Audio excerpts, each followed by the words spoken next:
Beautiful people, welcome back to my channel. I'm Lady Stacy, and this is Circles of Life, where marriages and relationships are transformed into a heaven on earth kind. Once again, welcome. So if you've been seeing my beautiful face without subscribing, please like, share, subscribe. Tell a friend to tell a friend. Let's keep the conversation going. Give this video a thumbs up and let's make the channel grow. So today I am in the house with a friend. She's a sister, and we are discussing life. We are discussing career and just general issues. Guys, stick and stay. You will enjoy it.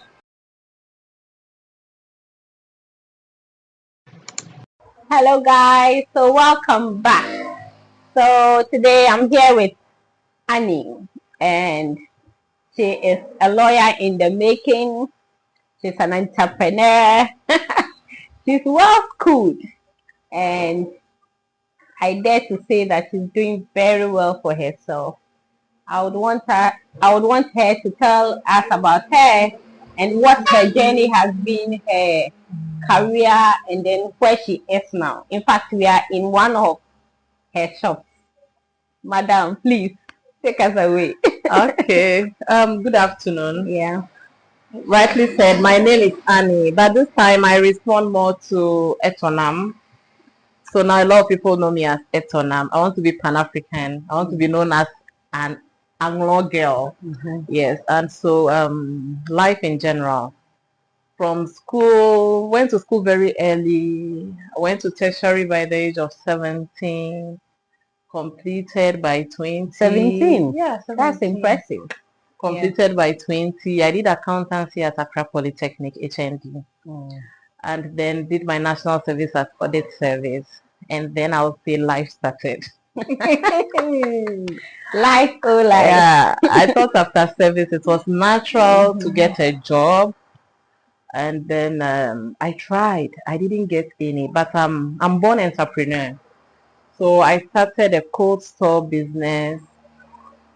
Along the way, I got married by the age of 24. My husband didn't want me to run a cold store, and so I stopped. Started a restaurant, and it collapsed. I always say I collapsed successfully.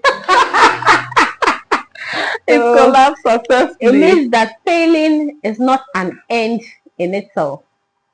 Someone says if I fall 9 times, I'll rise 10 times. It's part of my mantra. Yeah. And failing has made me whom I am today. So after the Polytechnic, yes, tried a couple of businesses that failed. And of course, I was married, so I had a child, and I'll say life hit me from that point. And then I realized that it's not what we see. It's what it is. Yeah. And I had to survive. So I did business to business, including selling condo cassava dough, palm fruit, smoked fish, smoked turkey, and I was processing all that myself. I love to process food. That also failed successfully.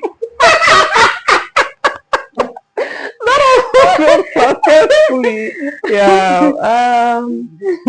And then I went to work in a Bible shop. Okay. In fact, my work in the Bible shop was after my postgraduate diploma in entrepreneurship. So between then, because I wasn't getting a job, I was doing business and I was schooling a lot. I do this course here, that course there, but I also wasn't getting the job. And then this pastor's wife I met offered me a sales girl job in her Bible shop. The salary was nothing, but I thought I wanted to wake up, dress, and go to work. And then I did that. Well, I would say it has shaped me to an extent. After that, I got a shop and I started a snack bar and a bakery, which did very, very well. And again, life happened. And that one also collapsed Successfully. Oh my God.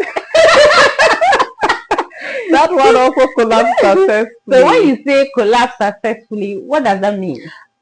Well, for me, when I'm into business, I want to make it. I want it to thrive. So if it's collapsing, I have put in all my efforts. I've done the best I could. That business was actually very good. The location was good. In fact, I made a lot of money from that business. But something happened.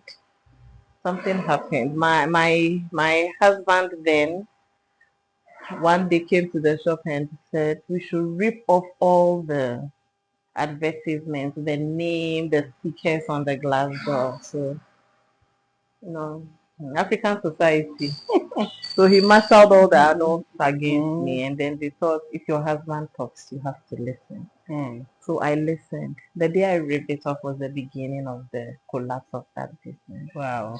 Yeah, it's a business that anytime I pass by the area, I wish I was still there. So it collapsed successfully once again.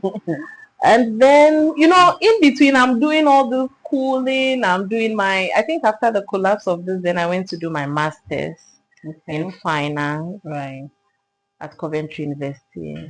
That was very good. I met some great people that I'm still in touch with, helping me through business. And so that one also, that's how far I came. And when did I start the business? And then I got a job. Finally, the job, the 9 to 5 in the oil company. Yeah. So my first job, aside the sales girl job, my first job was actually the deputy chief accountant of an oil company. Hey, you should come and see, madam. Finally, the job is here. The job is and here. the pay is good.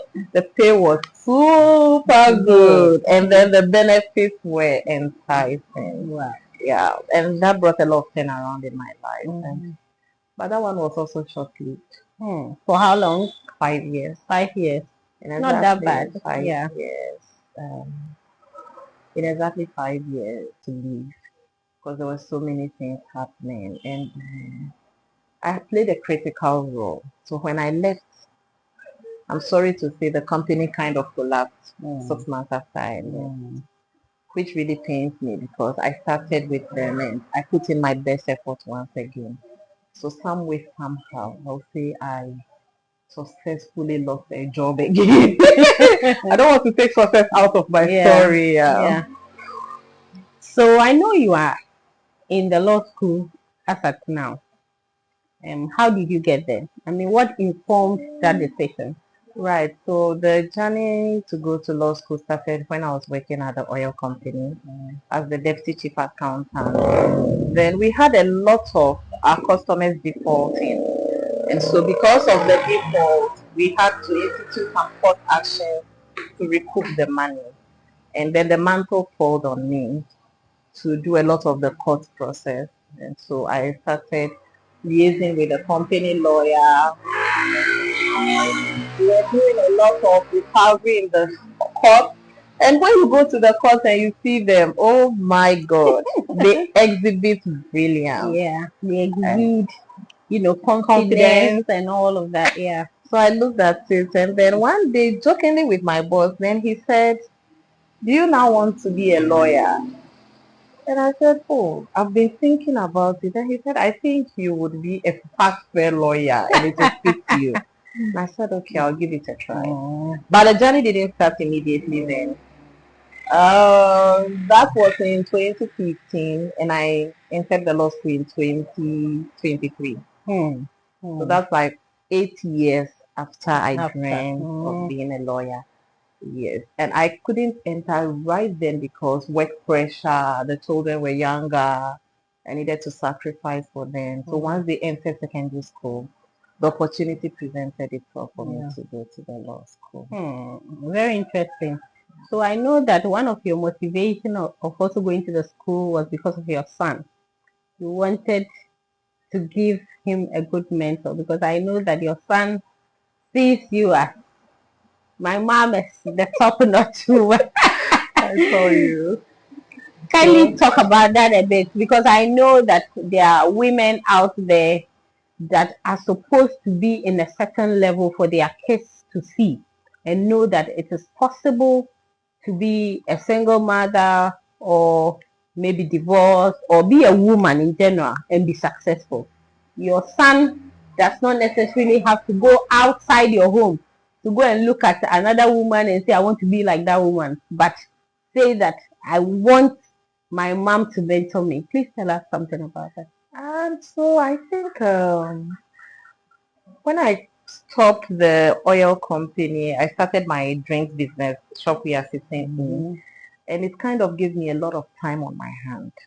And so I would always complain, I'm bored. But you remember, I also have a part-time job in an oil company, as we are talking now. I would always complain, I'm bored. So one day he said, why won't you do law? And I said, but why law? Then he said he wants to be a lawyer, and he's told the books are expensive. So he wants me to go to the law school, get the books. Yeah. As I get them and study, then he can inherit those books. I said, okay. So I got the form, did some preparation, haphazard, took the exam. I got quite a good pass. Went for the interview, and then I got into Gimpa Law School. And my son has been a backbone to me. Because, he would tell people his mother is his role model. Yeah. And I remember when he went to an interview and they asked him, who is your role model? He said, my mother. Then he said that people say, your mother can't be your role model. And I asked him, so what did you say? He said, I told them, wait until you meet my mother. Then you would understand why she's my role model. So he's really been my beacon of hope too. Yeah. Yeah. Interesting. Yeah. Interesting. So guys, she's taking us through her career and where she is now. In the next episode, we will delve deeper, where we'll go into family life and what that entails. See you in our very next episode. Bye for now. Bye.